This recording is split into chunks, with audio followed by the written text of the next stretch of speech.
ہر سبق یاد کر کے بھی، سب کتابیں پڑھ کے بھی زندگی امتحان اسی بات سے لیتی ہے جسے نظروں سے گزارا نہیں ہوتا۔ حضرت علی رضی اللہ تعالی عنہ نے فرمایا، اگر تم اس وقت مسکرا سکتے ہو جب تم پوری طرح ٹوٹ چکے ہو تو یقین جانو دنیا میں تمہیں کبھی کوئی نہیں توڑ سکتا۔ وضو کرنا دنیا کا سب سے سستا اور بہترین سینیٹائزر ہے جو انفیکشن کے ساتھ ساتھ گناہوں سے بھی بچاتا اور پاک رکھتا ہے۔ کوئی شخص اچھا انسان نہیں ہو سکتا جب تک کہ وہ ایک اچھا مسلمان نہ بنے، اور کوئی شخص اچھا مسلمان نہیں ہو سکتا جب تک کہ وہ محمد صلی اللہ علیہ وآلہ وسلم کے راستے پر چلے۔ نماز کے بدلے جنت، حج کے بدلے جنت، زکوٰۃ کے بدلے جنت، تہجد کے بدلے جنت، خیرات کے بدلے جنت اور روزے کے بدلے تمہیں اللہ ملے گا۔ چپ سے بڑی کوئی بد دعا نہیں۔ انسان جب بولتا ہے تو قدرت خاموش رہتی ہے،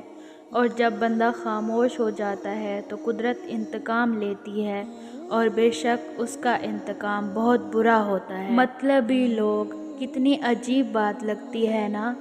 جب تک لوگوں کا آپ سے مطلب ہوتا ہے تب تک میٹھی میٹھی باتیں کرتے ہیں، جیسے ہی مطلب ختم لوگ اپنا اصلی رنگ دکھانے لگ جاتے ہیں۔ پیسے اور وقت کے درمیان سب سے بڑا فرق، آپ ہمیشہ جانتے ہیں کہ آپ کے پاس کتنا پیسہ ہے، لیکن آپ کبھی نہیں جانتے کہ آپ کے پاس کتنا وقت ہے۔ زندگی میں دو چیزیں ہمیشہ یاد رکھیں، جب آپ اکیلے ہوں تو اپنے خیالات کا خیال رکھیں، اور جب آپ لوگوں کے ساتھ ہوں تو اپنے الفاظ کا خیال رکھیں۔ ٹوٹی ہوئی چیزیں ہمیشہ پریشان کرتی ہیں، جیسے دل، نیند، بھروسہ اور سب سے زیادہ کسی سے لگائی ہوئی امید۔ وقت کا جواب ہمارے جواب سے ہمیشہ بہتر ہوتا ہے، اور وقت صرف اس وقت جواب دیتا ہے جب ہم کسی کی زیادتی کا جواب دینے کی بجائے صبر سے کام لیتے ہیں۔ ہمیشہ ان لوگوں کا چناؤ کریں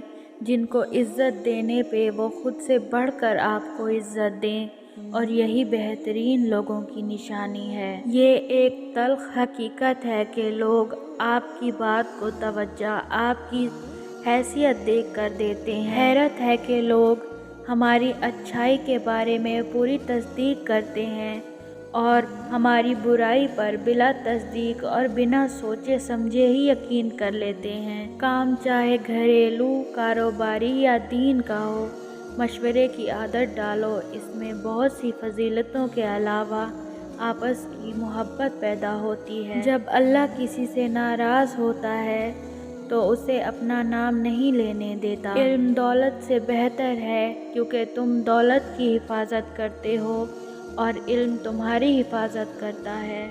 اگر تم زندگی کے راستے پر کانٹے چھوڑتے جاؤ گے تو تمہارے پیچھے آنے والی تمہاری نسلیں اس راستے پر لہو لہان ہو جائیں گی۔ اپنے والد اور اپنے استاد کی بات غور سے سنا کرو تاکہ تمہیں دنیا والوں کی نہ سننی پڑے۔ آنکھ دنیا کی ہر چیز دیکھتی ہے، مگر جب آنکھ کے اندر کچھ چلا جائے تو اسے دیکھ نہیں پاتی۔ بالکل اسی طرح انسان دوسروں کے عیب تو دیکھتا ہے پر اسے اپنے عیب نظر نہیں آتے۔ لوگ کیا کہیں گے، یہ ایسی گھٹیا سوچ ہے جو اللہ کا ڈر نکال کے لوگوں کا خوف ذہن پہ غالب کر دیتی ہے۔ خود کی قدر کریں۔ بعض دفعہ ہمیں پتہ ہوتا ہے کہ سامنے والا ہمیں دھوکہ دے رہا ہے، ہم پھر بھی خاموش رہتے ہیں کیونکہ ہم جانتے ہیں کہ ہم اس کے دھوکے کے ساتھ تو جی سکتے ہیں پر اس کے بنا نہیں۔ مگر میں تو یہ کہتی ہوں کہ زندگی میں کبھی بھی کسی کی ہمدردی میں اپنی ذات کو اگنور نہ کریں، کیونکہ آپ اس کے لیے ایک آپشن کے علاوہ کچھ نہیں ہوتے۔ جب آپ ٹوٹ کے بکھرو گے تو خود کو تنہا پاؤ گے، جس کو جوڑتے جوڑتے آپ خود ٹوٹ جاتے ہو، اسے آپ کی پرواہ نہیں ہوتی کیونکہ وہ اپنے اصل کی جانب لوٹ جاتا ہے۔ خود کی قدر کریں ورنہ لوگ آپ کو مٹی میں ملانے میں سیکنڈ بھی نہیں لگاتے۔ ہمیشہ سوچ کر فیصلے کیا کرو، زندگی بہت قیمتی ہے۔ بے بس انسان کا علاج صرف سجدہ ہے۔ آپ اپنے آپ کو سمجھدار ضرور سمجھیں، مگر دوسرے کو بے وقوف سمجھنے کی سمجھداری سے پرہیز کریں۔